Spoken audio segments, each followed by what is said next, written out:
The Magnus Archives is a 200 episode long fictional horror-based podcast produced by the Rusty Quill Network. And I believe it was solely written by Jonathan Sims. It follows the main character, Jonathan Sims. Not the same guy, but also the same guy.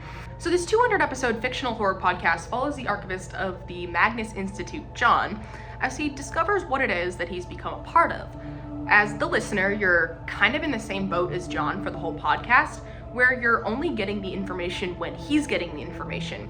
You're only learning about things about the world as he's learning about things about the world. It's a really cool way to introduce the story to your audience, where the main character and the audience are learning things at the same time. The main character and the audience are scared of things at the same time. And the main character and the audience make decisions about the world at the same time. So before I even start this video, I'm gonna say major spoilers ahead. I'm gonna be talking about every season of the Magnus Archives and a lot of the characters in the Magnus Archives.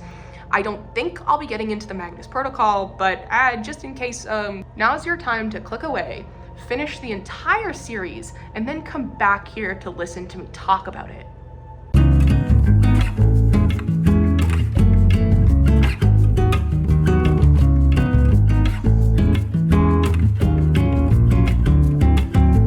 Magnus Archives explores 14 or 15 categories of fear, depending on if you include the extinction. So there's the end, the extinction, the desolation, the slaughter, the hunt, the flesh, the corruption, the stranger, the buried, the web, the eye, the spiral, the lonely, the vast, and the dark. So I did a little bit of research and I had written a paper about this a while ago. I'll include my sources cited in the description. But I really wanted to explore the topic of why people are so drawn to fear.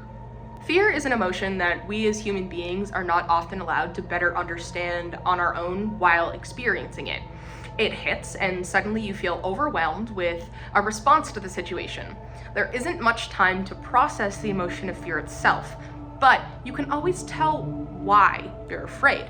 Interestingly, fear is an emotion that is studied because of how diverse the reaction is both physically in the response as well as biochemically. Scientists have discovered that there's a difference between fear and anxiety, as biologically and biochemically, the brain reacts differently to each emotion, often exhibiting more repetitive behaviors when anxious with an inability to distinguish what you're afraid of, and more sporadic behavior when fearful due to a distinct cause or trigger. I start out with the explanation of emotions so we can begin the conversation on fear and what is so attractive about being afraid. While this is fictional media and the stories are made up and fantastical, it explores the very real human emotion and reaction to fear. There are 15 categories of fear that both work together as well as oppose each other and can all be explored in many different ways. I would also like to claim that the basis of what drives us as human beings to do most things is fear.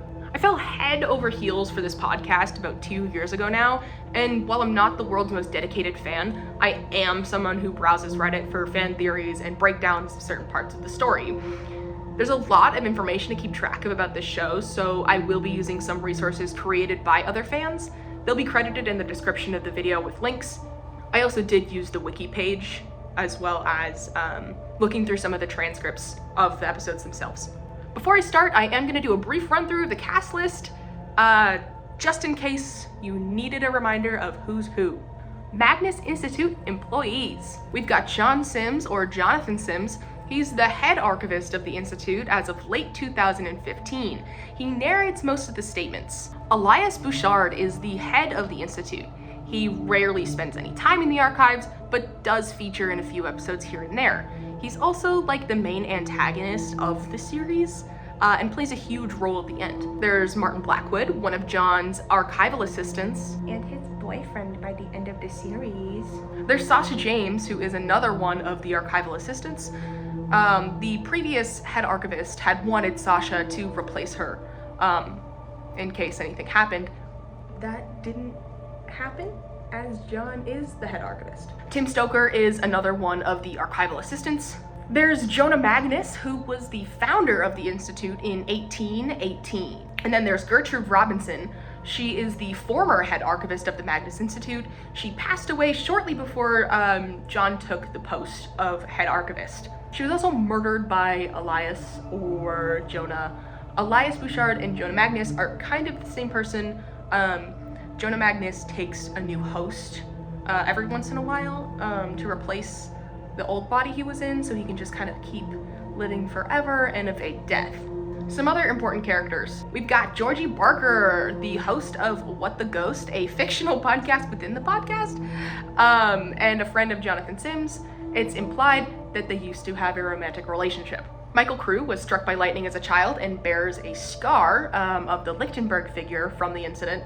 He has an interest in books regarding the supernatural that are also called Lightners. He is an avatar of the Vast. Balsira Hussein is a police officer with some experience in the supernatural, as she signed a Section 31. Section 31 in this universe is for police officers that have experienced a case that has to do with the supernatural. Jürgen Leitner is a librarian who collects books with supernatural effects. Some of these books have entered the possession of other people and ended up causing harm. Leitner, in the beginning of the podcast, was originally thought to create these books. Turns out he just tried to keep all of them and then put his name in all of them. There's the Lucas family. They're patrons of the Magnus Institute, and they are connected to some other small businesses. The Lucas family is like a bloodline of the Lonely. They kind of groom the children to be lonely. They send away any of the kids that don't follow the rules of the Lonely. All around are just pretty lonely people, but they like it that way. One of the main members of the Lucas family is Peter Lucas. Peter Lucas ends up taking over the Magnus Institute for a while Elias is in jail. Gerard Key is often described as a goth. He has taken an interest in Leitner's books. He's the son of Mary Key. He also is dead, but lives on within a Leitner. Gerard worked pretty closely with Gertrude as they tried to stop rituals around the world. Mary Key is an owner of a bookshop. She takes interest in the Leitners. She doesn't want to fall victim to the dread powers, so she tries to keep herself separated from them. However, she also tries to evade death with the Leitners, eventually binding herself to one of them, and then she is destroyed later. Mary Key is never a full avatar of any given dread power, in my opinion. She might have almost been a death avatar though, I think. Melanie King is a crew member on Ghost Hunt UK, which investigates haunting and paranormal sightings. She eventually becomes a staff member of the Magnus Institute after a fatal run-in with a ghost bullet in India. Melanie King eventually becomes, I think, an avatar of the Slaughter, and as well as is bound to the Eye by Elias Bouchard when she signs a contract to work for the Magnus Institute. Melanie King eventually escapes the grasp of the Eye by blinding herself, the only way to sever your connection with the Eye. She also severs her connection with the Slaughter by having the ghost bullet forcibly removed from her. Jane Prentice is an avatar of the Corruption. She is linked to several deaths related to parasitic worms, and is the first run-in that John has with a real avatar. Mikhail Salesa is a artifact dealer. He happens to fall into the possession of various objects with supernatural powers. He's mentioned frequently throughout the Magnus archives on his various journeys to both collect and sell unique artifacts to people. Robert Smirk is a real-life architect of several key buildings in London. In the podcast, he's linked to paranormal architecture and things that just don't quite make sense. Alice, or Daisy, Tonner, is a police officer with some experience in the supernatural. She is also signed to Section 31, just like Balsira. She is the superior officer of Balsira Hussein. Daisy is also an avatar of the Hunt, which she eventually does completely fall victim to, becoming a full-fledged avatar by the end of the series. Another Michael. Michael is a mysterious being who occasionally appears in and out of the Institute. He has a very distinctive laugh. Michael is an avatar of the Spiral, who is replaced by Helen Richardson. Helen Richardson was a realtor who came in to give a statement to John and then was taken over by the Spiral. Breaking and Hope are delivery men, usually found transporting objects with supernatural qualities. They carry around a coffin for a lot of the series. They speak with rigid, almost Cockney accents, and are described as very ordinary looking. Breaking and Hope are part of The Stranger. Jared Hopworth is in possession of The Bone Turner's Tale, a book formerly in Lightner's possession. The book appears to grant him the ability to manipulate his own bones, as well as the bones of people around him. Jared is an avatar of the flesh. There's also Not Sasha. Not Sasha appears from episode 39 onward, after regular Sasha is killed and replaced by a creature that claims to be her. This creature looks and sounds nothing like Sasha, but rewrites the memories and photographs to make people think it's the same Sasha as before. The only person in the show that sees through this is Melanie, which causes a lot of arguments between Melanie and her peers. Not Sasha wasn't something I caught on my first listen through, so I was really shocked when that information broke through. So here's a quick overview of the podcast's premise and format. In the Magnus archives, Jonathan Sims assumes the role of head archivist at the Magnus Institute, an organization delving into the supernatural, esoteric, and bizarre. Initially skeptical, Sims begins to unearth connections between the archived statements, revealing the chilling reality of the horrors described within. Season 2 unfolds following a devastating attack on the archives by Jane Prentice, leaving suspicion and unease in its wake. Sims, haunted by the murder of his predecessor Gertrude Robinson, joins forces with the Section 31 unit to unravel a deeper conspiracy. Meanwhile, the team grapples with their own vulnerabilities and the emergence of sinister forces. By Season 3, Sims finds himself a fugitive, not only implicated in Robinson's death, but also the death of Jürgen Leitner. As revelations about Sims' own connections to the fear surface, his colleagues confront personal trials and a sense of entrapment within the archives. Quite literally, they are trapped there. They can't leave, or quit, or do anything about it. As Season 4 unfolds, Sims evolves into the Archivist. He's been called the Archivist for a while now, but he finally starts to understand what that means. He makes a lot of sacrifices in pursuit of knowledge, while Martin detects the rise of a new ominous power threatening global catalysm. In this season's climax, there's an apocalyptic shift. John accidentally opens the eye and ends the world? Now, that's not necessarily his fault. He was marked by all 15 powers from Jonah Magnus. Jonah's been trying to do this whole ritual thing that lets him take over the world, and John's just the catalyst for it. But in Season 5, amidst that altered world, the archivist, Jonathan Sims, and Martin work together to reverse that devastation. They kind of join forces together with Balsira and Melanie and Georgie in order to change the world back to what it was before. The Magnus Archives is recorded on tapes, so the statements that you hear are only things that were recorded on tape. At first, you don't get anything but what the characters want to be recorded. John is using tapes to record the pesky statements that won't digitize to the computer. As time goes on, we start to hear more of the characters' lives outside of the statements, whether it be from the people butting in while a statement is being recorded, or just the tape turning on, recording the people around it supernaturally. So fear is a huge part of the show. Right off the bat, you're listening to scary stories and kind of feeling like spooked from them, but it's not the type of fear, at least for me, that makes me so scared I can't fall asleep at night. It's a type of fear that kind of sits with you, and it's just outside of the realm of what could be possible. And the supernatural element of these stories is what makes them so entertaining. For me, I can both imagine a world where things like this are possible, as well as imagine a world where things like this are not possible. It's what makes the stories so attractive to me.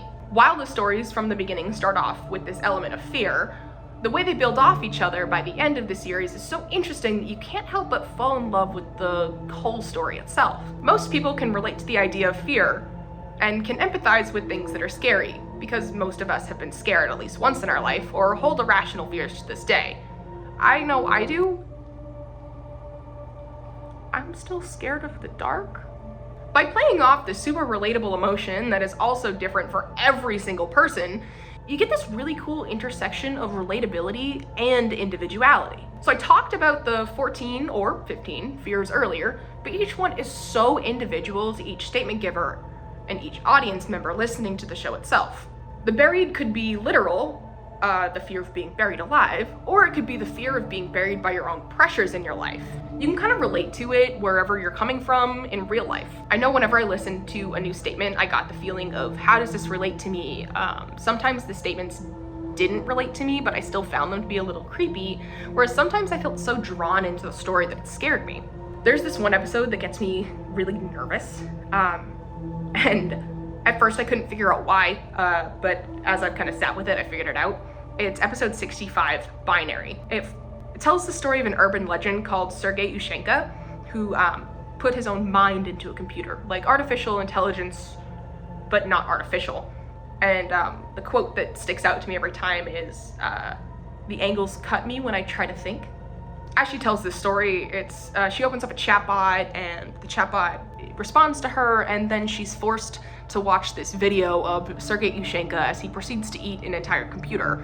I think what makes me feel so queasy about this statement is they talk about this idea that the human mind is so messy that you wouldn't be able to fit it into a computer. I have such a big fear of artificial intelligence, and I have a fear that if you were to preserve a human being's mind for so long, they would just go crazy. And so this episode really jumps out at me and makes me scared because it's something I'm already afraid of happening in the future. Different people are going to be fearful or reactive to different statements depending on how they experience that fear themselves. Different people are going to be fearful or reactive to different statements depending on how they experience that fear themselves. Like I talked about earlier, quite literally, biochemically, we all experience fear differently. So everyone's gonna have a different favorite episode and a most creepy episode. It's not easy to tell exactly when someone develops fear or how we come to fear things, but there is some idea. A few studies were conducted around the 1930s that focused on fear in children ranging from age of 6 months to 19 years old. It gathers a large set of data. However, due to its range on how this data was collected, experiment to experiment, some may argue that this study isn't effective as other studies. From what I could find, the age at which a human baby starts to feel fear is around 2 or 3 years old. Much of what we fear is learned by speaking of it. Biologically speaking, we are, to a great extent, equipped with the same apparatus for feeling fear as other animals, but our cognitive, linguistic, and symbolic skills provide us with a completely different register of emotion. No longer in a mere physical universe, man lives in a symbolic universe. Language, myth, art, and religion are parts of this universe. As soon as we hear of a danger, we often perceive it as a threat to ourselves. We construct innumerable imaginary threats.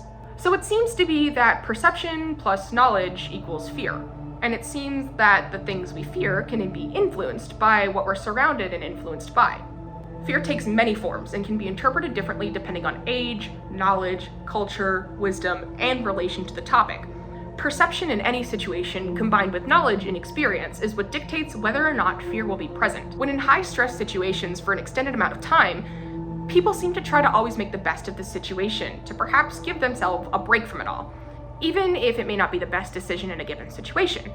Fear also seems to make irrational ideas seem more plausible. Now, I'm not someone who can watch horror movies. I'm a big baby. So why is this different? I think a lot of the reason why people watch horror movies is the adrenaline rush that your heart gets. It's like racing, you kind of get scared, but you know it's fake because it's on a TV screen and it's just a movie. The boogeyman isn't real. Now, I have a hard time with horror movies because of the jump scares.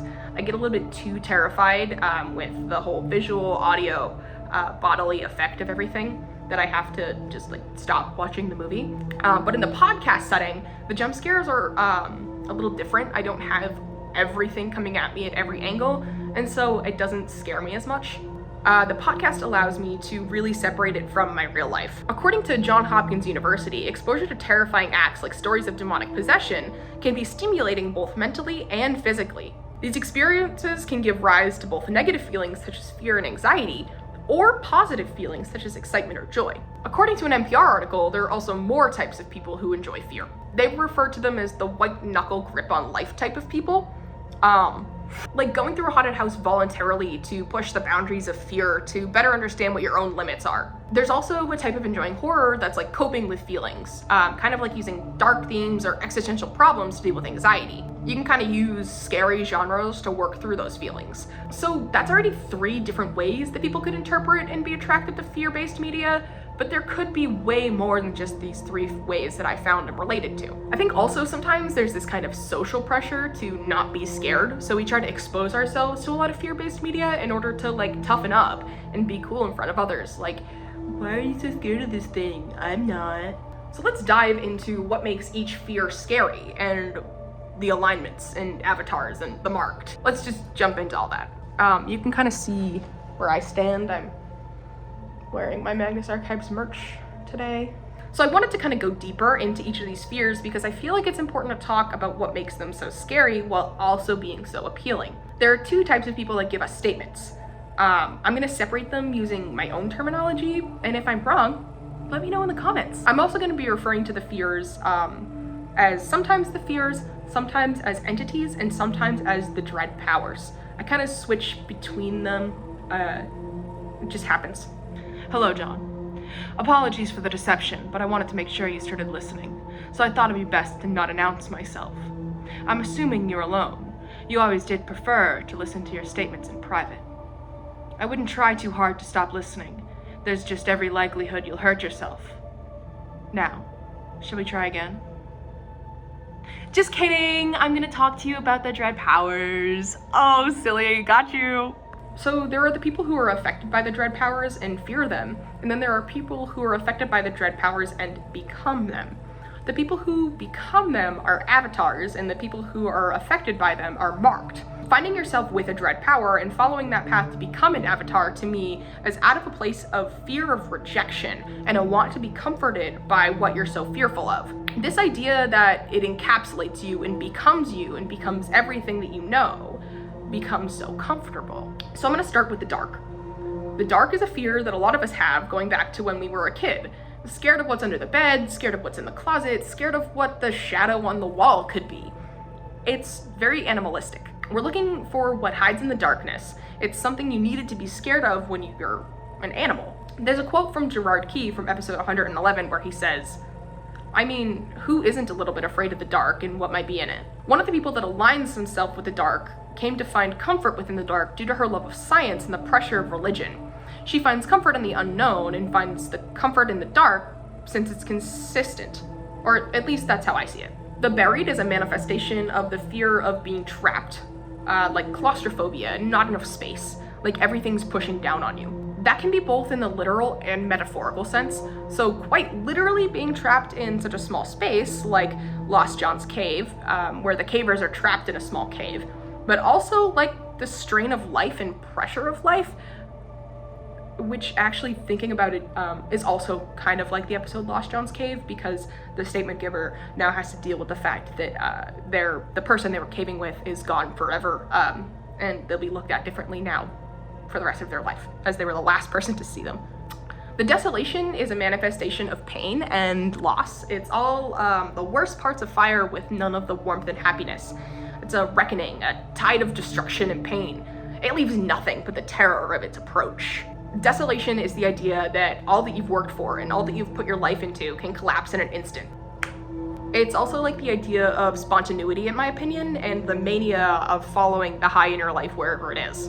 One of the known avatars of the Desolation, or the Lightless Flame, is Jude Perry. She gives a statement at one point where she talks about her addiction to cocaine and her love for spending other people's money in the stock market. I feel like that adrenaline and thrill is really telling as to why she was able to become an avatar of the Desolation. Jude enjoys riding the high of other people's downfalls. She enjoys watching everything around her crumble while it doesn't affect her. Jude has almost no ties to the physical plane, so she doesn't really care what happens to her or other people as long as she's having fun. The corruption is linked to feelings of disgust, disease, rot, mold, bugs, all things gross. The corruption also follows this like unhealthy attraction to like toxic relationships, toxic friendships, and toxic love. One of the first avatars we meet is Jane Prentice. In her statement, she talks about how she has a hard time understanding her own self and loving herself. The corruption in Rod gave her this consistency and allowed her to feel less alone, like she had something else with her at all times. Well, she did. She kind of turned into a flesh hive full of worms, and so she wasn't alone anymore. But you know, It gave her a sense of companionship that she hadn't felt before. The corruption almost follows this idea that these feelings can grow and grow and grow and become so unhealthy and so encapsulating that it just ruins your life and ruins who you are. The end is one of my favorite fears, actually, because it's something I think we should all be afraid of and isn't necessarily a bad thing. All of the statements that include the end and include the fear of death and people trying to overcome this fear of death are really interesting to me. Almost every character who does elude death hates being immortal or the extended life that was given to them. I think the idea of death is really healthy, and being scared of dying and being scared of the end of your life is something natural. As I was writing this out and talking through it with myself, I realized that I might have been marked by the end with how much I actually love the idea of only getting one life. I think I'll have to unpack that later. The end isn't necessarily just about death, though. It also encapsulates the cruel and unstoppable end of things. So it commonly manifests through the dead, but can also tie into things like dreams or passionate things that you enjoy.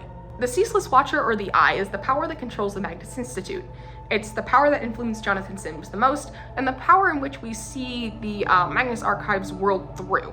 It's the fear of being watched or exposed, followed, or having all of your secrets known, but it's also this inherent drive to understand things even if you're not meant to, and this insatiable hunger for knowledge even if the things that you discover might destroy you.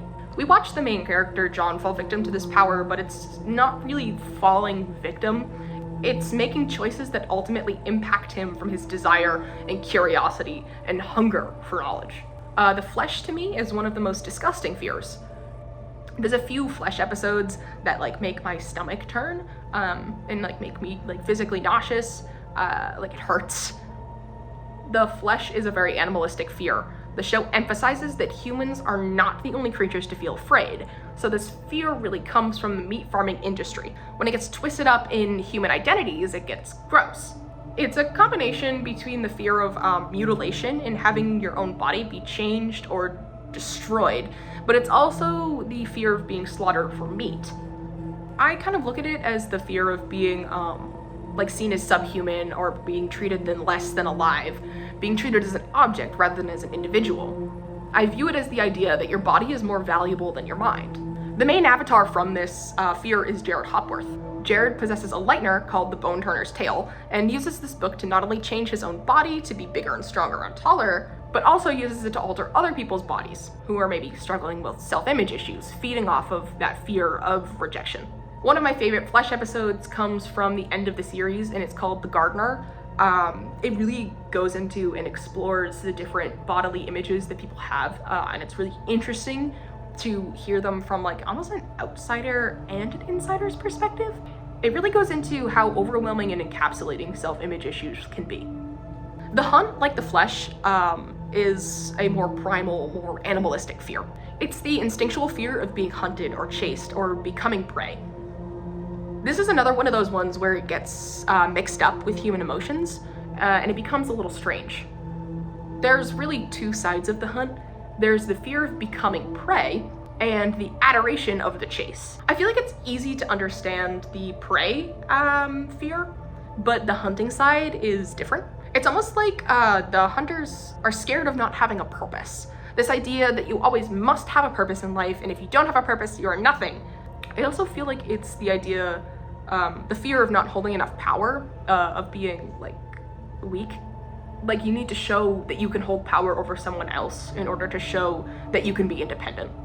The Lonely is pretty self-explanatory, as it sounds just like the fear of being alone, which to me it's very similar to the idea of falling into depression or self-isolation and why you might be comfortable sitting there. The Lonely often manifests as a dark, foggy night, or as a ship out on open waters, traveling in faceless crowds. One of the main characters in the series is Martin Blackwood. He is someone that becomes an avatar of the Lonely as well as an avatar of the Eye. He begins to isolate himself from his peers, thinking that it's the only way to save them and the only way to learn what he needs to learn. He just thinks that if he keeps to himself and does what he needs to do, his friends will be okay. To me, there's this interesting idea that the Lonely both strips everything away from what made you comfortable and safe, and also provides you with this fake idea of comfort and safety in isolation. The Slaughter is an entity that I still have trouble understanding. The wiki says that it's a fear of unpredictable, unmotivated violence with strong ties to war, but a lot of the statements for me are hard to understand. The slaughter is frequently associated with music, typically like bagpipes and battlefield music, but it's also associated with the show's fictional band Grifter's Bone. Melanie King, one of the main characters of the show, becomes partly an avatar, being marked by the slaughter when she's shot by a ghost in India. Melanie states that the ghost bullet that was lodged in her didn't make her angry, but gave her a reason to store her rage. It gave her a place to channel it and a place to feel accepted by the anger that she was harboring. It seems like the slaughter gives you comfort in your own emotions because anger is such a difficult emotion to understand. The spiral is one of my favorite entities. It's kind of based on the fear of madness in that something is wrong and your mind is lying to you. It deals with a lot of deception, lying, and deceiving. It's really associated with hallucinations, doubts of sanity, impossible geometry, and doors and mazes. The avatar/avatars of the spiral that we've kind of talked a little bit about are Michael and Helen. Michael and Helen are like kind of the same person, but also kind of different people. It's supposed to be confusing to think about. Michael was tricked into being the avatar of the spiral by Gertrude Robinson. He was deceived into thinking that Gertrude was a frail woman who couldn't do anything for herself, and he wanted to protect her. He really was the perfect victim to throw into the deception of the spiral to become an avatar. When Gertrude sacrificed his humanity to the spiral, with deception, he became an avatar of the spiral. It wasn't his choice, but, you know. Helen, on the other hand, was a realtor. She sold houses to people, and she got lost within the maze of the spiral. I believe, due to the fact that she was a realtor and was most likely constantly deceiving her clients in order to convince them to purchase a home. Helen is able to take over Michael and become the avatar of the spiral when the personal feelings of Michael and his hatred towards the archivist take over his want and need to deceive. The spiral plays a big role within the Magnus archives. As much as the spiral lies, it also tells the truth. There's a great part to the end of the Magnus archives. I don't know exactly what episode. John smites Helen. Martin and John are talking about the incident, and Martin says something along the lines of, "I always thought she was our friend. I always thought she wanted to be our friend." And John says, "Well, she did want to be our friend, she just didn't want to be a good friend." I think the spiral can also be like a power struggle kind of thing, telling people white lies in order to hold power over them constantly out of fear that you'll be found out. The stranger is the fear of the uncanny, that something's almost human but not quite, and the creeping sense that you don't know what, why, or how something is going on. It often presents itself as mannequins, wax models, taxidermy, clowns, and often is connected to the idea of skin and faces. The stranger really plays with the idea of identity and what identity is. Entities and avatars of the stranger have no sense of self, but really play into the fact that they have no sense of self.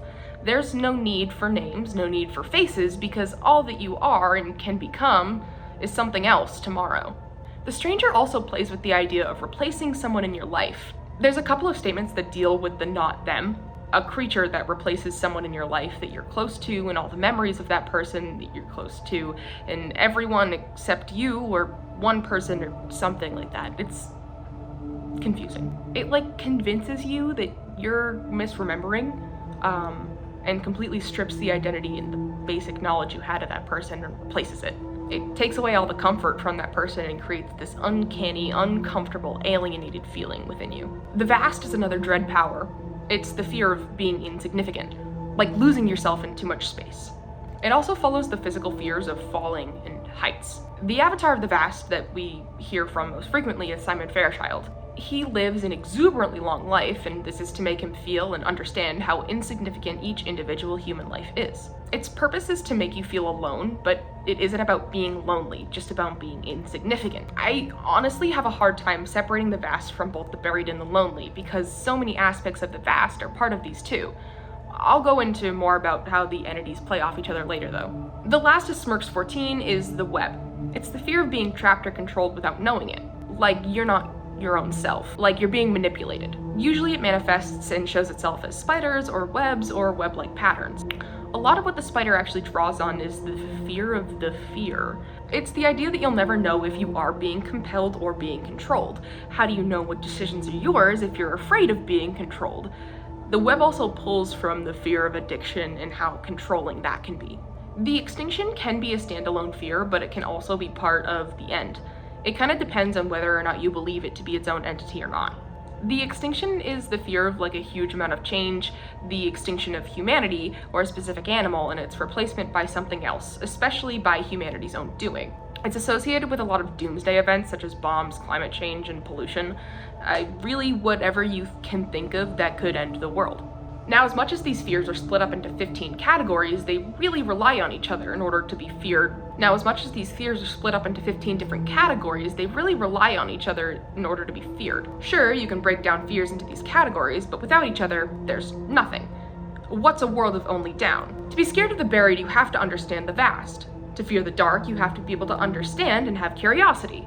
To fear control, you have to know agency in the hunt. As much as the fears exist and can stand alone, they are much more feared together.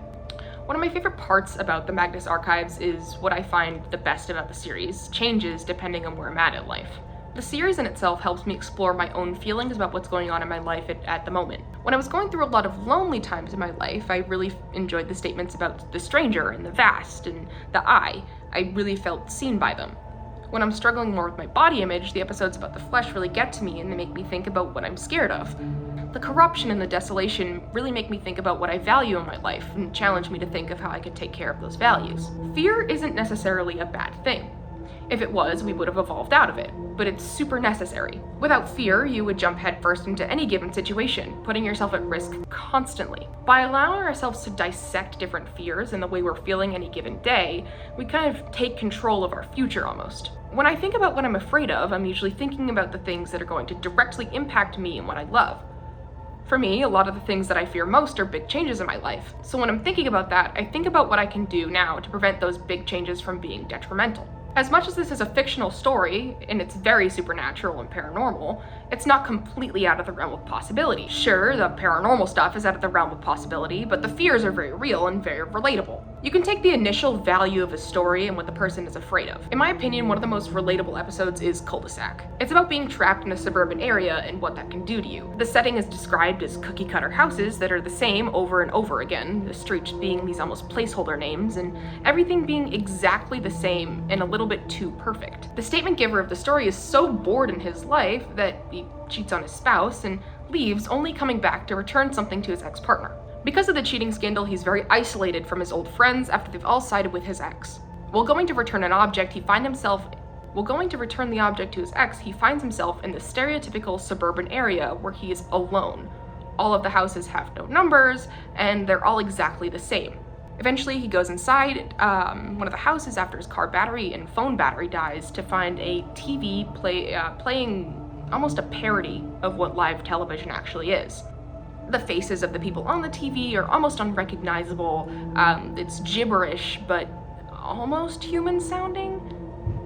And what's happening on the TV is almost what could happen in real life, as the sales channel is trying to sell you a brick, and the faceless woman in the kitchen is waving her hands around a turkey, like she's attempting to cook it, but not saying anything. The statement giver goes upstairs and finds a woman with her head pushed through a mirror. She's no longer alive. He reads the name of the woman and eventually escapes the nightmarish zone that he's in. After escaping, he ends up looking up the name of this woman to find out that nobody's heard from her in months and no one reported her missing. Now, as much as most of that story is kind of unbelievable and something that couldn't actually happen, the premise of it is very real. Finding yourself alone after a breakup when your friend groups have merged and now they're all siding with someone else is a real fear to have. The character also runs into a woman who's missing but no one cares, a fate they surely would have fallen into if not for escaping the cul-de-sac. Oftentimes in online spheres that discuss the Magnus archives, you'll find people asking, what power do you align with? Or if you were an avatar, what would you be an avatar of? Or what fear are you most afraid of? These conversations are cool because anyone can really contribute to them. We all experience fear so differently that each person's new perspective expands on what you had initially thought of that fear to begin with and creates almost a new idea of the fear entirely. It really comes back to that biochemical response that we have that is quite honestly and literally different from person to person. Everyone's gonna have their own understanding of each of these fears. I know I do. Like I said, there are some that I understand better than others, and it's just because of the way that I react to fear. I really believe that perception in any situation combined with previous knowledge and experience is what dictates whether or not the fear will be present. So if you have a different previous experience than another person, you're going to interpret a fear very differently than they would. So really, all in all, the Magnus Archives is a great representation of how people experience fear differently and encapsulates the different representations and ideations of fear. The interaction that the audience has with the podcast itself is also something that enhances the experience. When we're able to talk about what and why and when and how you're scared of something and build those ideas off the experience of what, why, when, and how from other people, it creates a new environment for you to be able to understand the episodes through. Also, because we all experience fear, it's this level of relatability from human to human. A cool little connection over something you wouldn't typically get to connect with a stranger over. I encourage you to engage more with the community of the Magnus Archives on whatever your preferred platform of social media is. I know we can't all be the top 1% of listeners on Spotify like I am, but honestly, engaging with the media in any way is going to boost the creators, and I feel like we should support them. I am a little biased since this is my hyperfixation and has been for like 2 years now, but I'm gonna link the series in the description along with a lot of sources that I used to kind of write this up. Feel free to disagree with me or comment your own ideas or own understandings in the comments below. I don't see a lot of YouTube commentary style videos on the Magnus Archives, so I thought I'd make one. I quite literally lurk in the Magnus Archives subreddit, but sometimes I would love to sit back and listen to the Magnus Archives, so I thought I'd kind of give that to you. Thanks for listening. I hope you have a good day, week, month, life. I love you if no one's told you today, and I'm proud of you.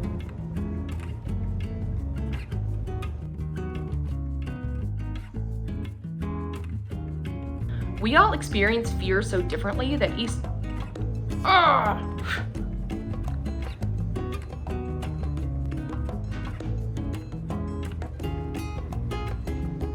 Hi. What are you doing? I'm recording. What? For fun. Oh. Why did I use so many big words?